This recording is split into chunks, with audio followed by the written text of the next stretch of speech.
Oui, il y a des outils basiques depuis la haute antiquité, ne serait-ce que tous les marteaux taillants, comme par exemple des classiques comme ça, comme celui-ci qui est un têtu, des grands classiques comme celui-ci, un pic, côté pic et côté taillant, ou encore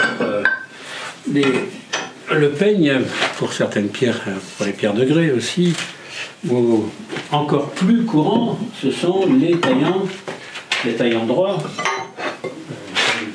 Ici, les taillants que l'on va retrouver sur l'ensemble de la Terre, l'ensemble de la planète.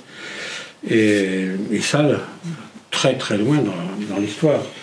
Et puis il y a les outils de taille comme des burins, des ciseaux, à dents ou sans dents, que l'on va retrouver dans toute l'histoire avec le maillet en bois ou la massette en métal. Et il y a différentes sortes de formes en fonction des sociétés, des pierres que l'on va tailler. Et là, la gamme est immense, vraiment immense. Et après, il y a tous les outils de taille fine, de sculpture, de moulure, où il n'y a pas de limite. Dans les formes, il y a autant d'outils qu'il y a d'imagination pour créer une forme. Et on crée les formes dont on a besoin. On adapte l'outil à la moulure, et pas l'inverse. Aujourd'hui, on fait des moulures en fonction de nos outils, quitte à modifier des profils de moulure. Mais jusqu'à récemment, les outils sont quasiment les mêmes depuis l'Antiquité, malgré des différences, et toujours adaptés au travail à faire.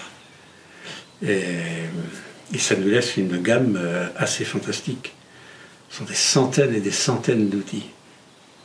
Une caisse à outils moyenne du Moyen-Âge, il y a d'un tailleur de pierre qui fait du boulot comme ça, enfin, assez fin en sculpture, il y a une centaine d'outils dans sa caisse.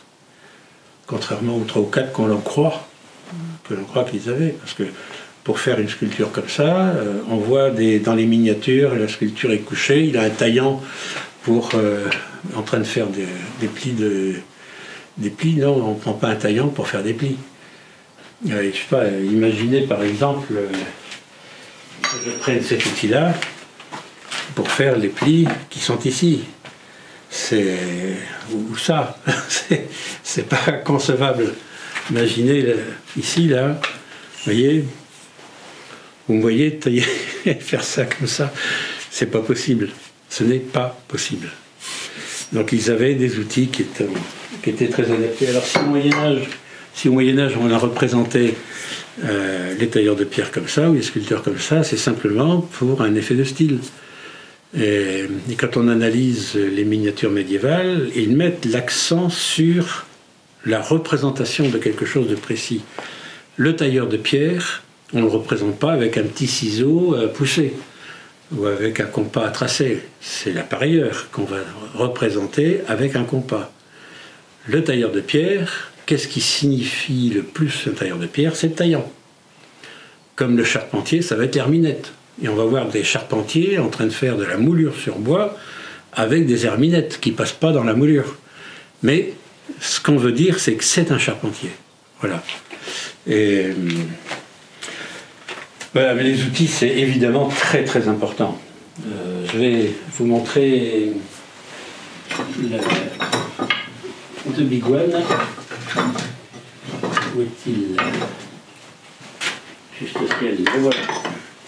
Voilà, alors ça, pour moi, c'est mon outil, c'est mon taillant que j'ai depuis que je suis tout jeune pierreux. Ça fait 45 ans que je taille avec. C'est le tau égyptien, hein, qui est le taillant. Et celui-ci, il est parfaitement équilibré. C'est un vieux tailleur de pierre qui me l'a donné, qui était à lui, et avant lui, un autre tailleur de pierre qui lui avait donné. Et j'espère le transmettre aussi à mon tour, quand j'arrêterai. Il est parfaitement équilibré. Je l'ai très peu forgé. C'est un superbe acier qui a été forgé et trempé par des super forgerons.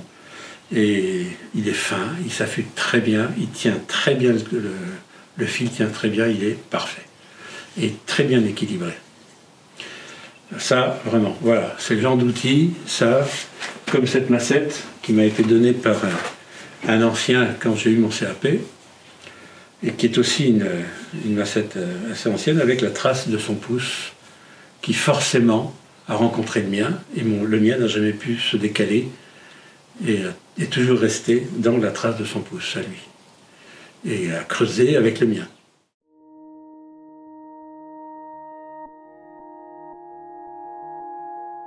Ah oui, oui, complètement, c'est vrai. Et on a tous des outils comme ça qui nous accompagnent tout au long de notre vie.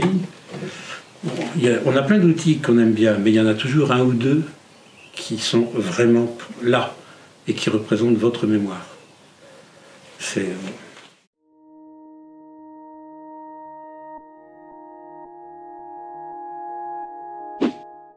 Voilà une pierre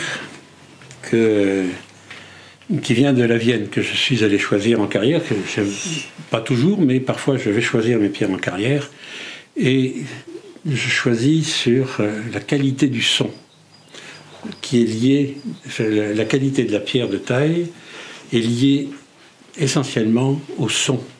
Voilà. Écoutez.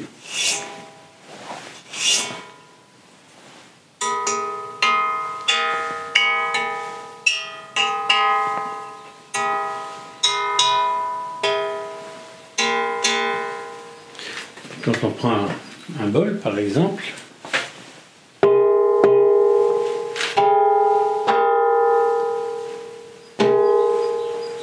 imaginez le bonheur avec le son du ciseau. Pas mal.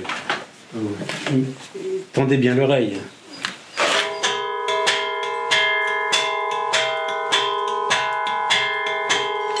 Toute la journée comme ça.